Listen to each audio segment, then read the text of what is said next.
Hello বন্ধুরা, welcome back to my channel Payel lifestyle. এটা আমার বিয়ের পর ফার্স্ট মিনি ব্লগ। আশা করি তোমাদের খুব ভালো লাগবে। তো ভিডিওটা দেখতে থাকো।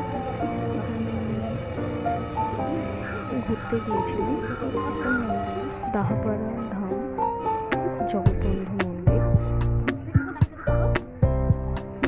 আমার বাড়ি থেকে 20-30 মিনিট যেতে হয় টোটোতে। সুন্দর কিন্তু মন্দিরটা, তোমরাও এসে ঘুরে যেতে পারো। এখানে অনেক দূর দূর থেকে লোক আসে। কিছুদিন আগে এখানে একটা প্রোগ্রাম হয়, প্রোগ্রাম হয়েছিল, ওটা প্রতিবারই হয়। ওখানে সেই প্রোগ্রামে অনেক দূর দূর থেকে লোক আসে এবং প্রতিদিনই আসে অনেক দূর থেকে লোক। তো এই যে এটা হচ্ছে মন্দিরের পেছন দিক। এখানে অনেক রকমের গাছ লাগানো রয়েছে। মন্দিরটা অনেকটা বড় জায়গা নিয়ে। এই যে সামনে যে ছোট ছোট ঘরগুলো দেখছো, এখানে সমাধি দেওয়া হয়েছে। এই মন্দিরে যারা থাকতেন আর কি, তাদের সমাধি এখানে দেওয়া রয়েছে। এইগুলো আমি ঘুরে ঘুরে দেখছিলাম।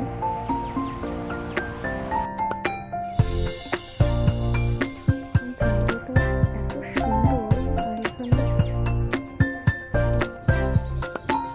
কিচ্ছু আওয়াজ নেই, গাড়ি ঘোড়ার আওয়াজ নেই, খুব শান্ত জায়গা। তোমাদের ভালো লাগবে, একবার যেতে পারো।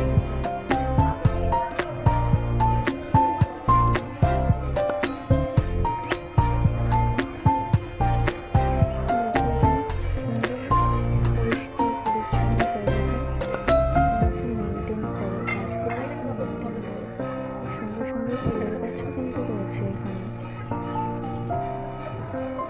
এটা এই যে মন্দির, একদম পিছন থেকে দেখালাম। আমরা এখন ঘুরে ঘুরে সবটা দেখছি। যদিও তো আমি এর আগে এখানে এসেছি, তো আর এখানে আমি মাঝে সাঝে আসতে থাকি। এই পাশে যে দেখলে টিকিট দেওয়া হয়, মানে খাওয়ার জন্য, বসার জন্য। সাড়ে 5টার সময়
ভিডিও যদি ভালো লাগে তাহলে চ্যানেলটা সাবস্ক্রাইব করে